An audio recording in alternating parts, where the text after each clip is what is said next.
Om Shanti. Good morning. साकार मुरली 8 जुलाई 2021। बाबा का मीठा मीठा लेटर हम मीठे मीठे बच्चों के मीठे मीठे मंथन के लिए।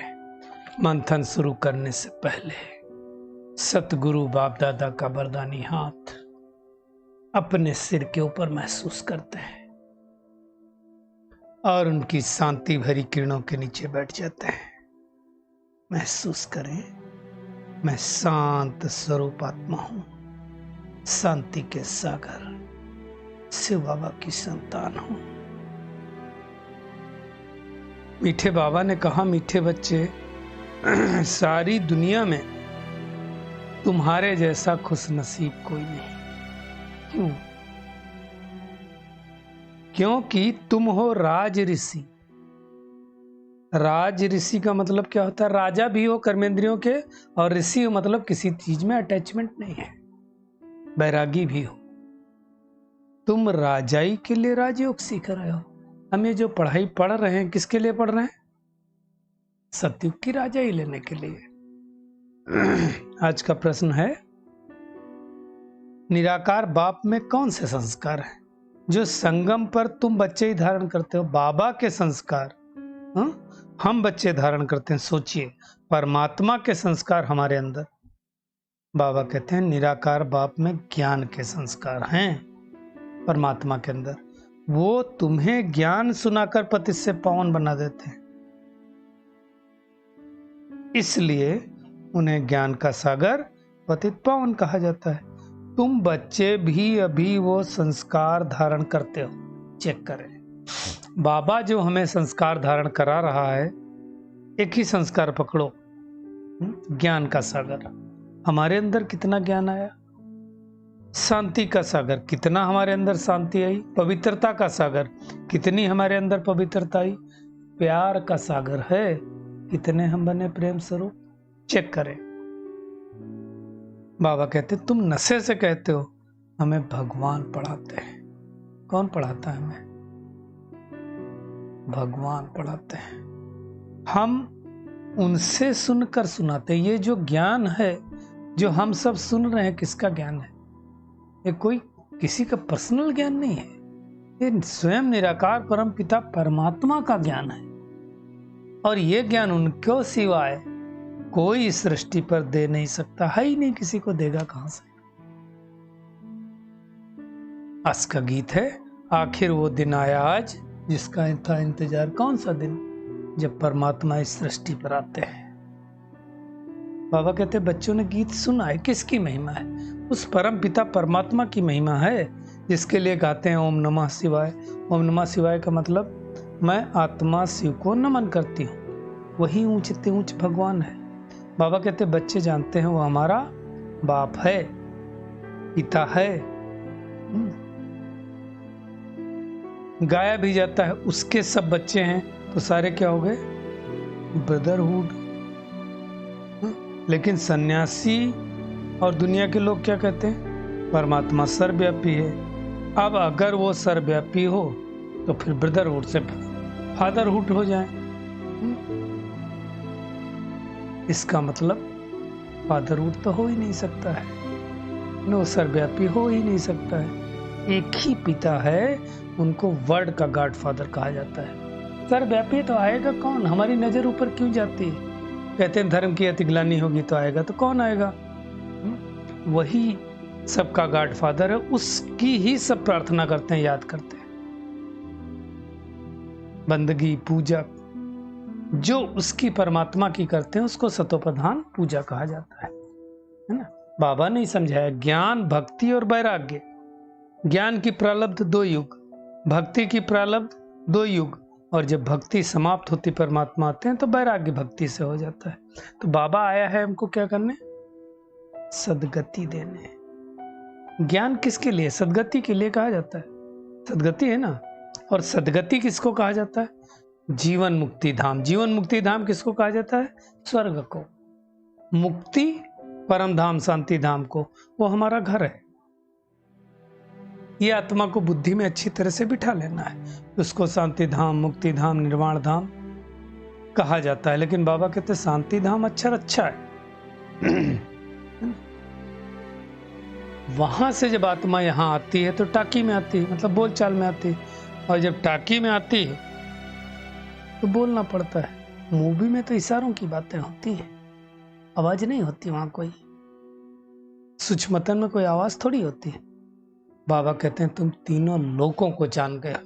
मूल वतन जहां आत्माएं रहती, परमात्मा रहते, सूक्ष्मतन जहां इस समय संगम युगी कारोबार चलता है, और स्थूल वतन जहां हम आप बैठे हुए हैं। तो बाबा कहते हैं तुम्हारी बुद्धि में अच्छी रीत बैठा है।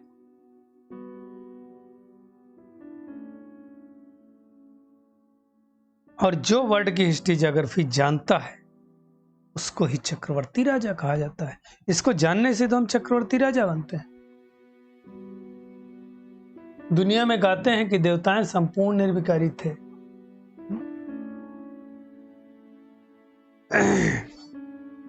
इसलिए गाते हैं लक्ष्मी नारायण के मंदिर में जाकर के, तुम संपूर्ण निर्विकारी हो। मैं अपने लिए तो क्या क्या गाते हैं, विकारी, संपूर्ण विकारी। कलयुग में है संपूर्ण विकारी, संपूर्ण पतित, और सतयुग में संपूर्ण निर्विकारी, संपूर्ण पावन। बाबा आकर के फिर से पतित से पावन बनाते हैं। बाबा कहते हैं तुम्हारी बुद्धि में है कि हम संपूर्ण विकारी से संपूर्ण निर्विकारी बन रहे हैं, और नशा रहना चाहिए। आत्मा में जो खाद पड़ी ना, वो याद से निकलती जाती है। आत्मा जो आयरन एज बन गई थी ना, वो याद करने से गोल्डन एजेड बन जाएगी, लेकिन याद किए बगैर तो खाद निकलेगी नहीं। बाबा कहते तुम्हारे जैसा खुशनसीब कोई नहीं है। हम खुशनसीब कितने, प्रभु का मिला मुझे सा। राजाई के लिए कोई और पढ़ाई थोड़ी होती है, यही पढ़ाई महाराजा कौन बनाएगा? परमात्मा के सिवाय कोई नहीं बना सकता है। यहाँ महाराजा महारानी कोई बात ही नहीं है, यहाँ तो प्रजातंत्र है। स्वर्ग में लक्ष्मी नारायण को महाराजा कहा जाता है, महाराजा महारानी, और उनकी ही हम भक्ति मार्ग में कथा सुनते हैं। अमर कथा, तिजरी की कथा। तिजरी कथा क्यों कहा जाता है? क्योंकि बाप यानी परमात्मा ज्ञान का तीसरा नेत्र देते हैं।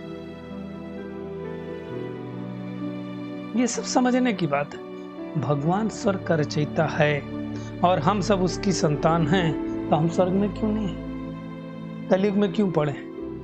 क्योंकि हम उस परमात्मा को भूल गए। भगवान हमेशा नई दुनिया रचते हैं, कोई पुरानी दुनिया नहीं रचते।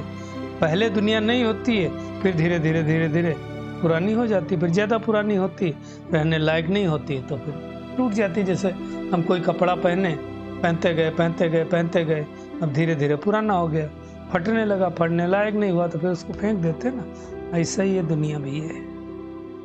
बाबा कहते सतयुग में कौन होगा? महाराजा महारानी, है ना। दुनिया में कुछ समझते थोड़ी है। बाबा कहते जो लक्ष्मी नारायण की डिनास्टी होगी उसको कहा जाता है विजय का माला। जो विजय में जाएंगे वही जाएंगे, है ना। तो यहाँ दुनिया में माला फेरते उसका अर्थ नहीं समझते हैं, है ना। 108 की माला फेरते हैं, ऊपर में शिव बाबा होता है। फिर फूल को बीच में, जैसे राम राम बोले तो फूल जब आया तो उसको आंखों से लगाते हैं। ये सब क्यों करते हैं? ताकि बुद्धि बाहर ना भटके।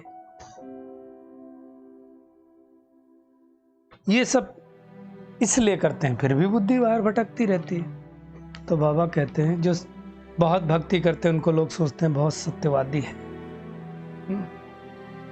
मुख्य बात यह है कि हमको समझना एक नाटक है। नाटक में आत्मा है सतो प्रधान, सतयुग में, त्रेता में सतो, द्वापर में रजो, और कलयुग में तमो प्रधान बनती है। खेल चलता रहता है। जब ऊपर में जगह खाली हो जाती है तो नीचे से फिर ऊपर चले जाते हैं, फिर ऊपर से नीचे आते हैं। बाबा कहते हैं तुम्हारे महल दिल्ली की नदियों के किनारे होंगे, जमुना के कंठे पर, है ना। बॉम्बे वगैरह बाबा कहते नहीं होगी, पहले भी नहीं थी। बाबा कहते हो तो मछली मारने का एक स्थान था, धीरे धीरे बॉम्बे इतनी बड़ी हो गई। सतयुग में सब कुछ नहीं होगा, और ना ही सतयुग में हमको कहीं जाने की दरकार है। पहाड़ियों पर जाएं, कुछ जाएं, नहीं, धक्के नहीं खाते हैं। यहाँ थकते हैं तो रेस्ट लेने के लिए जाते हैं। सतयुग में कोई थकता थोड़ी है। तो बाबा कहते तुम स्वर्गवासी बन जाते हो, रिंचक मात्र तकलीफ नहीं होती। इसलिए बाबा बड़े प्यार से कहते हैं, मीठे लाडले बच्चों, शरीर निर्वार्थ धंधा तो करो, लेकिन बुद्धि से याद करो। इसको ही कहा जाता है मन मना भव, और उससे हमारे पाप नष्ट होंगे। जैसे स्टूडेंट भी पढ़ाई करके घर में जाके फिर पढ़ाई करता ना, ऐसे ही हमको करना है। बाबा कहते हैं सृष्टि तो बदलने वाली है। अब सबको वापिस जाना है, मौत सबका है। बाबा कहते हैं पिछाड़ी में न डॉक्टर न हॉस्पिटल रहेंगे, न क्रियाक्रम करने वाले रहेंगे, कुछ भी नहीं होगा।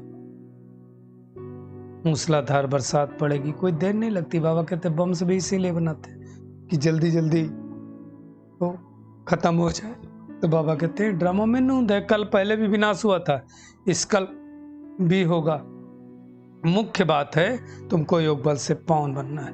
पावन बनने से ही सुखधाम शांति धाम में जा सकते हैं। देखिए दोनों जगह सुखधाम भी हमको जाना है, तो बाबा की याद से अभी पुरुषोत्तम संगम युग में पवित्र बनना है, और शांति धाम जाना है तो सजा खा करके पवित्र बनना है।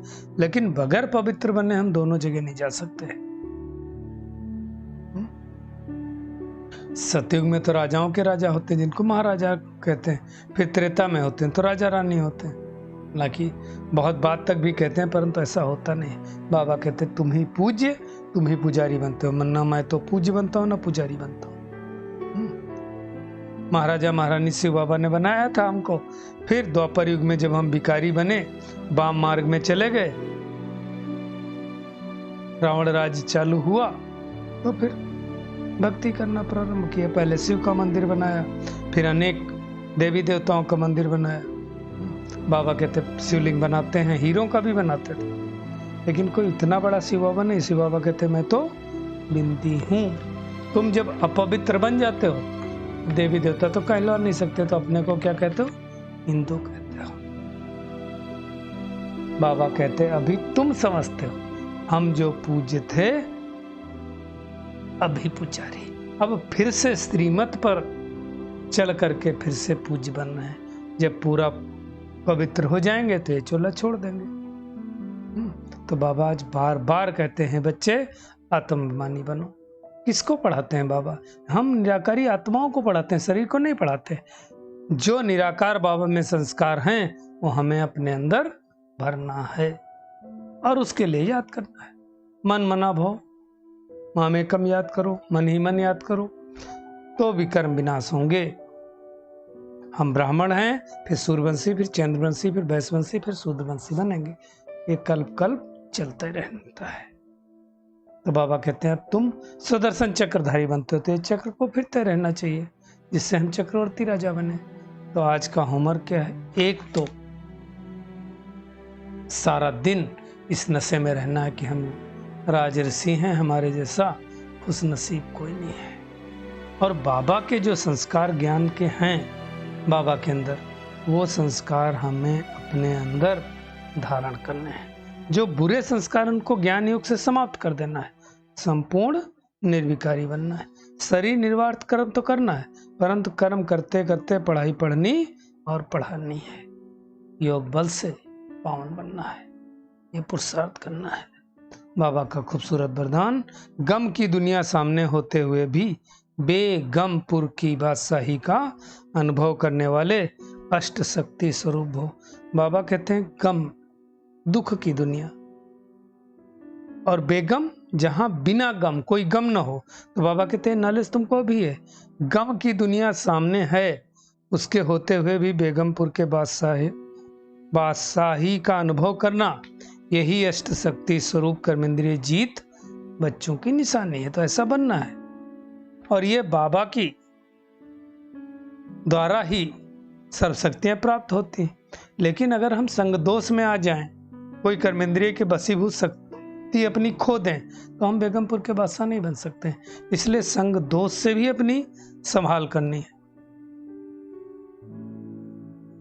नहीं तो फिर बेगमपुर के बादशाह भी कंगाल बन जाएंगे। तो हमको ध्यान रखना है कि दुख की दुनिया होते हुए भी सुख का अनुभव करना है। स्लोगन है, दृढ़ता की शक्ति सदा साथ हो तो सफलता गले का हार है। सफल तो हम होंगे ही, कल्प पहले हुए थे, अब भी होंगे। हम नहीं होंगे तो कौन होगा। चलिए परमात्मा किरणों के नीचे बैठ जाते हैं और महसूस करें, मैं पद्मा पदम भाग्यशाली आत्मा हूं। स्वयं परमात्मा मुझे